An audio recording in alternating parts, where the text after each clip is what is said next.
រុនសួស្តីបងប្អូនទាំងអស់គ្នានេះគឺបង្ហាញរបស់លេងតិចពីដើមណាឯងបងប្អូនលេងប្រចាំថ្ងៃណា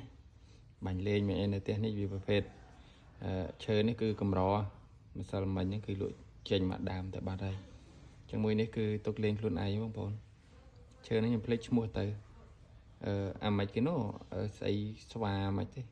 អ្នកស្រុកលើគេប្រាប់ណារត់បានទេឲ្យគាត់កំងឲ្យគាត់ធ្វើទៀតធ្វើអត់បានអត់មានឈើ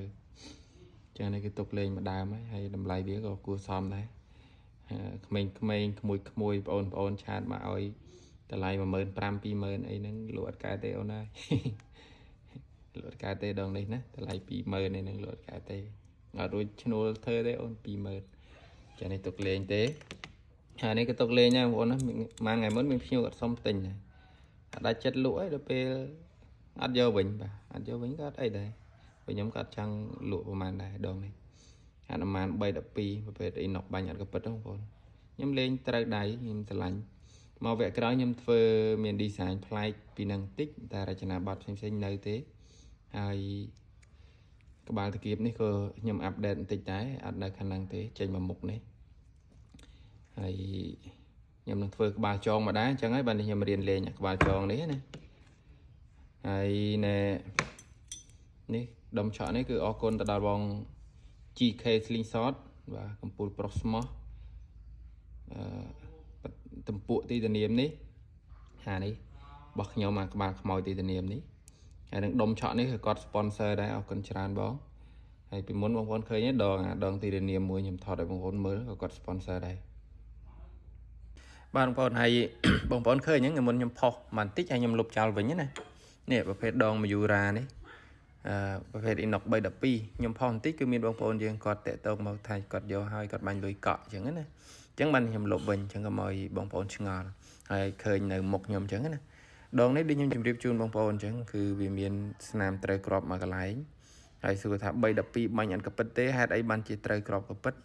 ខ្ញុំបកស្រាយក្នុងវីដេអូថ្ងៃមុនហើយតែដោយសារតែលុបវិញអញ្ចឹងខ្លាចបងប្អូនអត់ដឹង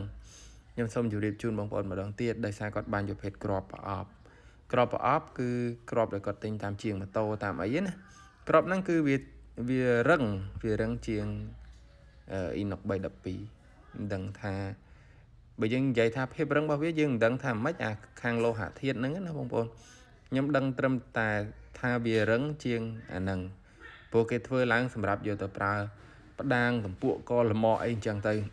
ដោយសារវាកកិតវាត្រទម្ងន់ខ្លាំងអញ្ចឹងហើយបានគេធ្វើក្របគីឡូមកអានេះជាប្រភេទក្របគីឡូទាំងបេសម្រាប់យើងយកមកលេងជាមួយជាពីមនឹងឲ្យវាត្រូវគ្នាខ្ញុំសូមបកស្រាយជូនបងប្អូនប៉ុណ្ណឹង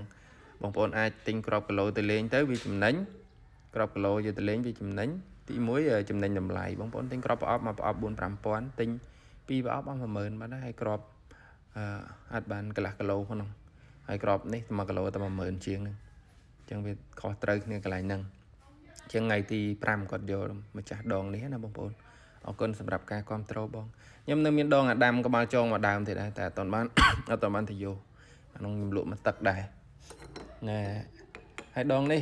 ប្រភេទធ្នងសាច់កដាញ់នេះបងប្អូនក៏ប្អូននៅខាងខេត្តកំពង់ចាមបាញ់លុយកក់ម្សិលមិញដែរយកឲ្យបានថ្ងៃនេះ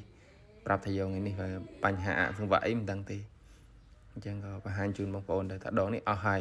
អាដងនេះខ្ញុំទុកលេងខ្លួនឯងទេដោយសារឈើកម្ររត់បានអញ្ចឹងអរគុណសម្រាប់ការគ្រប់គ្រងបងប្អូនហើយអាវដែលខ្ញុំពាក់នៅលើខ្លួននេះបងប្អូនអាវដែលខ្ញុំពាក់នៅលើខ្លួននេះគឺទទួលបានការបឋមពីនេះបង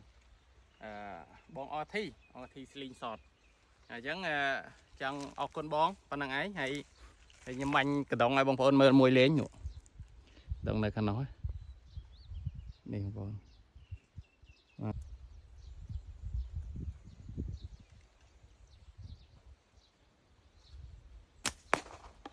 ពឹងផ្លោង